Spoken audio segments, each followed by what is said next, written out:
ঢাকা মাওয়া এক্সপ্রেসওয়েতে ব্যক্তিগত একটি গাড়ির চালকের বুদ্ধিমত্তা ও দ্রুত প্রতিক্রিয়ার কারণে ডাকাতির হাত থেকে রক্ষা পেয়েছেন গাড়ির যাত্রীরা।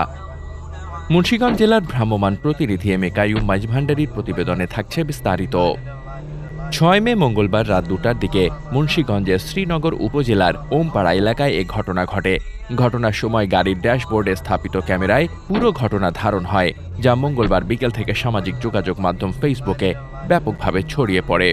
ভিডিওতে দেখা যায় এক্সপ্রেসওয়ের মাঝ পথে গাছের ডাল ও অন্যান্য জিনিসপত্র ফেলে রাস্তা আটকে রেখেছিল ৬ জন ডাকাত।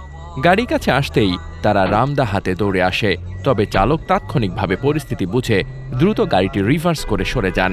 এক পর্যায়ে ডাকাতদের একজন রামদা ছুঁড়ে মারলেও তা গাড়ির ছাদে গিয়ে পড়ে। ঘটনার বিষয়ে শ্রীনগর থানার ভারপ্রাপ্ত কর্মকর্তা শাকিল আহমেদ বলেন, ভিডিও দেখে ডাকাতদের শনাক্ত করার চেষ্টা চলছে। ঘটনার পরপরই টহল পুলিশ ঘটনাস্থলে গিয়ে পরিদর্শন করেছে। এ বিষয়ে প্রয়োজনীয় ব্যবস্থা গ্রহণ করা হচ্ছে। এদিকে এক্সপ্রেসওয়ের মতো সুরক্ষিত মহাসড়কে এ ধরনের ঘটনা ঘটায় আতঙ্ক ছড়িয়ে পড়েছে সাধারণ মানুষের মধ্যে। নিরাপত্তা নিশ্চিত করতে আইনশৃঙ্খলা বাহিনী টহল আরও জোরদার করার দাবি জানাচ্ছেন স্থানীয়রা। মোহাম্মদ শামীম রেজা, দৈনিক খোলা চোখ। আপনার স্বপ্নের যাত্রা হোক ফ্লাই ইনফিনিটির সাথে।